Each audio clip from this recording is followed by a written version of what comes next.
Hello and welcome to Vocabulary Wednesday. My name is Chris with Magoosh, and today's theme is there is a word for that. Well, my whole point is there are some interesting words in the English language that capture something very unique. Or unique. You don't need to modify the word unique. And so what I thought was, why not give these words their due day? Starting with the word hagiography. What a weird looking word. It is all one word. A hagiography is a biography that overly praises, that adulates, that unquestionably embraces the subject. For instance, right now, Steve Jobs, the founder of Apple, he did a lot of great things for Apple. And so when you read about him, sometimes it goes over the line and they sort of treat him like he's this god. And so they write about Steve Jobs in a way that is hagiographic. Now, this is a difficult word, doesn't pop up. Probably would only pop up on the most difficult of the GRE sections. Next word is moratorium. This is when there's a sort of an ending of an activity or something that people were doing. Oftentimes they were required to do something, but now we're going to stop it.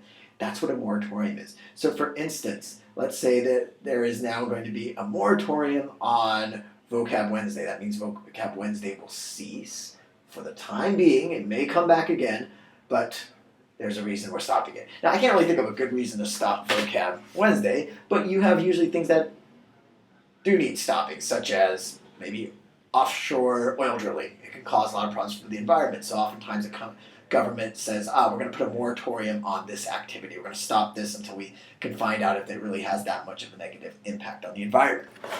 Next word is avuncular. My favorite of the batch, just because it sounds cool, but it also means something really cool and quirky.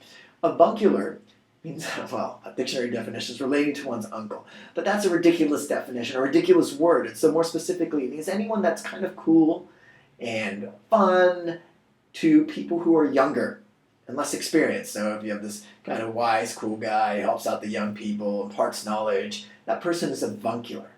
So I can't be avuncular because I'm too young to be avuncular. But let's just say I was, 50 years old, gray beard, and I told you about how to score well on the GRE, and I'm your friend. I want to make sure you understand everything, etc., etc. I would be radiating or emanating an avuncular personality. Last word is Sybarite. And Sybarite describes someone who indulges in luxury. It's an interesting word. So we have many people who are rich, but there isn't really a word for, okay, now you're really rich and you're going to spend the money pampering yourself, going to the Trump Plaza and getting a $2,000 facial and then riding around Central Park in one of those horse and buggy carriages. That's something a Sybarite would do, or someone who is really bad at spending money and will have a massive credit card bill would do. And so I think the key here is you treat yourself, or whether you have the money or not, by pampering yourself to the utmost luxury. So Sybarite. And there we have it. There's a word for that, and there were 4 interesting words from this week, and next week we'll be back for more interesting GRE words. In the meantime, check us out at gre.magoosh.com.